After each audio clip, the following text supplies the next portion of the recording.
Hello and welcome to my series Iconology and Temple Architecture Perspectives.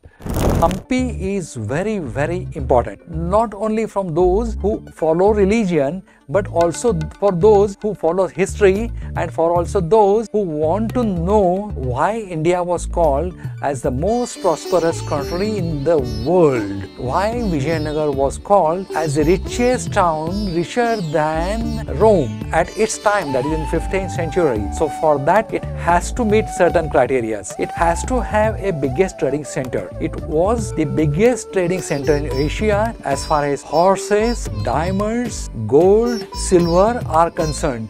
Not only that, it was also a biggest market for the weapons, then also for those who want to sell their horses, then the camels, believe it, camel I said, even camels were sold here, and the city was so prosperous that it had a supermarket of diamonds, silver and gold separately, horse market separately, so also a market of pan supari, that was also a separate big market having stalls, hundreds of stalls were there. Now all these things were attracting many foreign visitors. Is it that the only place for trading? No, it was also a historical place. A lot of events mentioned in Puranas and Ramayanas have occurred here. This was a Kishkinda in Puranas. In Ramayana, it was the birthplace of Lord Hanumana. It was a kingdom of Vali and Sugriva's, and Prabhu Ramachandra has stayed here while going to Sri Lanka for a couple of days. He has worshipped here Shiva,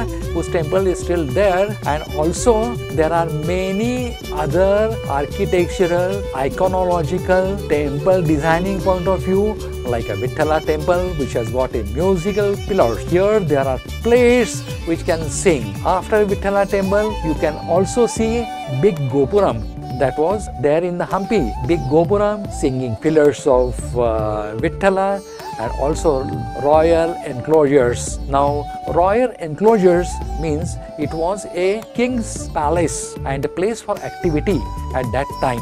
You can see ruins, but that can give you how much gorgeous it would have been. We have heard of stories of Telani Ram and Krishna Dev Raya, which has occurred here. Now here there are big elephant stables, which means that they have large number of elephants with them. They were having processions of horses, elephants there in front of stable. Then they have a large zanana, which was including a lotus palace. Then also there is queen's bath, summer palaces. Their queens were staying absolutely in comfort. And what kings were doing? Every day morning they were going for war exercises. That was in front of elephant stable, where they had teachers right from Mongolia. So they are learning all arts of war here. And you can also see certain pushpakaranis, that is wells, the designing of which is at such a geometry and with such a preciseness that you will be just stunned looking at it. And believe it, it was constructed in a very short time. Go anywhere in the town, you will find a Gopuram of Virupaksha temple.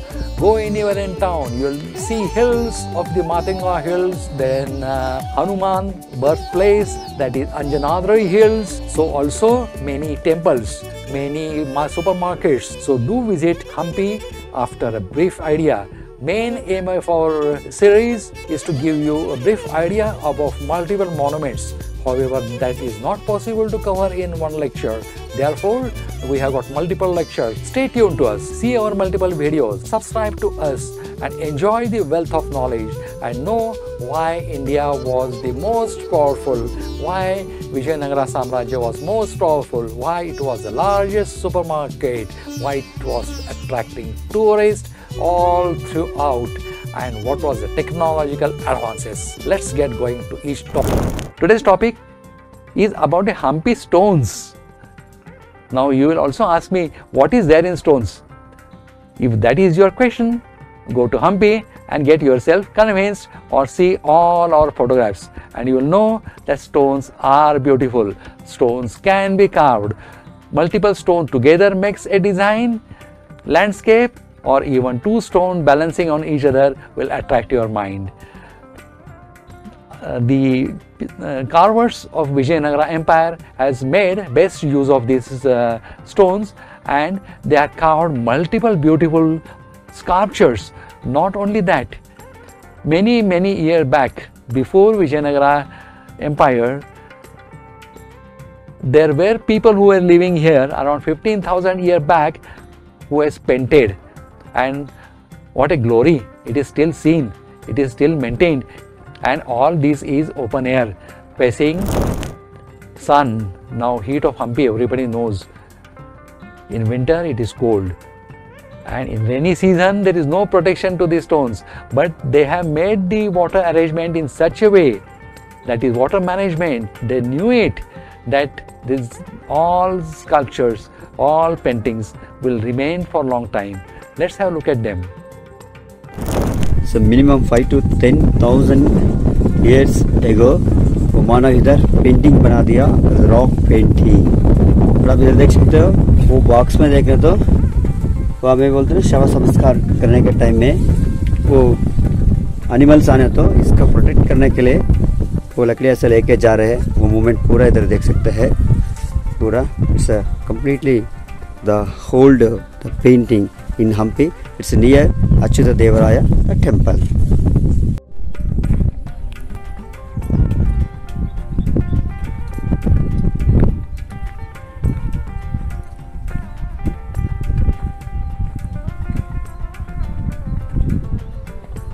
This gives the idea about the outer layer, how it is getting peeled off, or how the stones are made porous. The Hampi riverside gorge is just north of the Kodandarama temple. Is exceptional for being location of many clusters of ruins. So that we are seeing in this series. There are multiple videos, all links are given below. We request you to have a look at them. The most famous one are collections of Shivlingas carved on the flat rock surface and carved Ananda Shayana Vishnu on the rock cleft. This we are going to see today.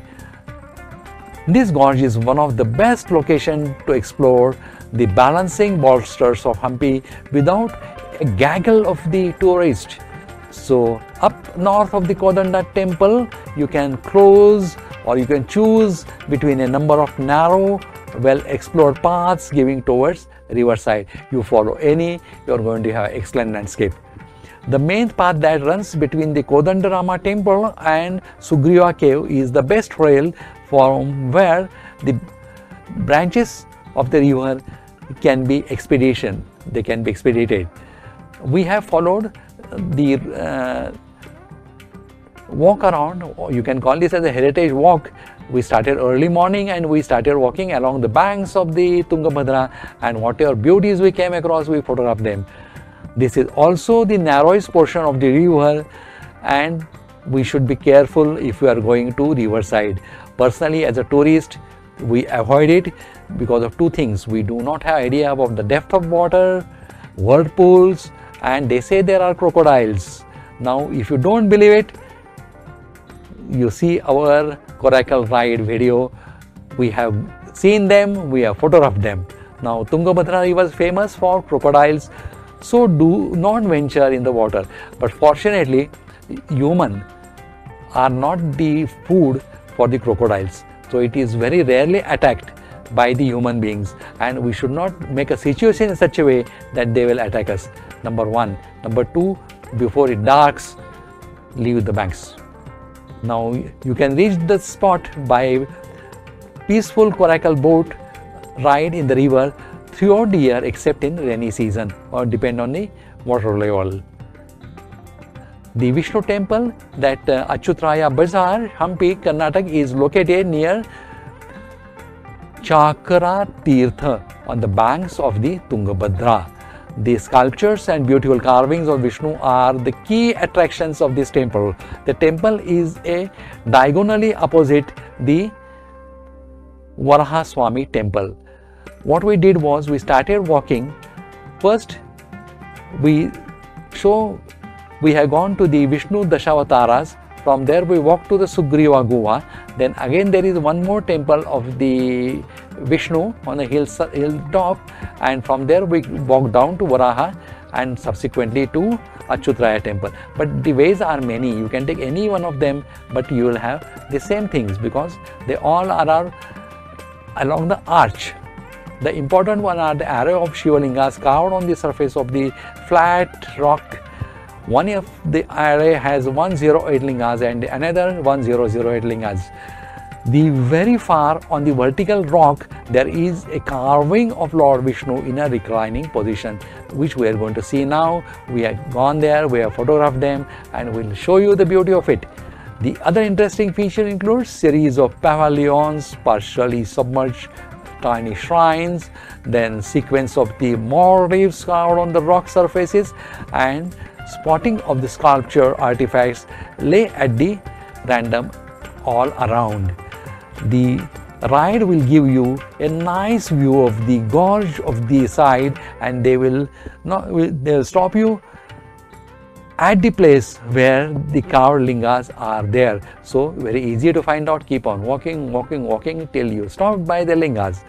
The climb may be little tricky as the rocks are a bit slippery in the rainy season, but we went there in November, so no such thing were noticed by them. So first let's go to the Vishnu Avtara.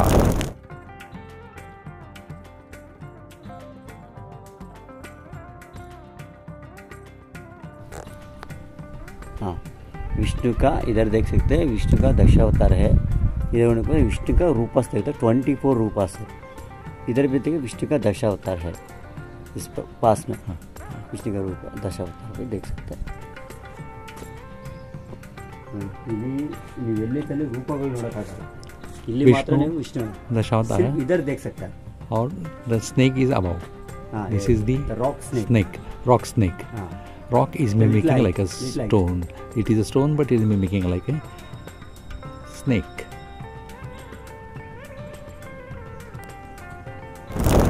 This is walk around the Tungabhadra side. You can call this as a Royal Heritage Walk. We really enjoyed it. So this is the beginning of Tungabhadra Ghat. We have covered extensively this in our other videos. This also, then Hanuman temple here also. And when we are walking, we'll find at one place called Vishnu Dashavtara. This board is from the same site. You can see how the rocks are. From such rocks, you have to keep walking. Absolutely enjoyable walk, provided it's not slippery and you have got good jogging shoes. So be prepared with all these things when you'll see this site. Now these boards are there. Now these sculptures you will see there on the rocks. So beautiful, so nice.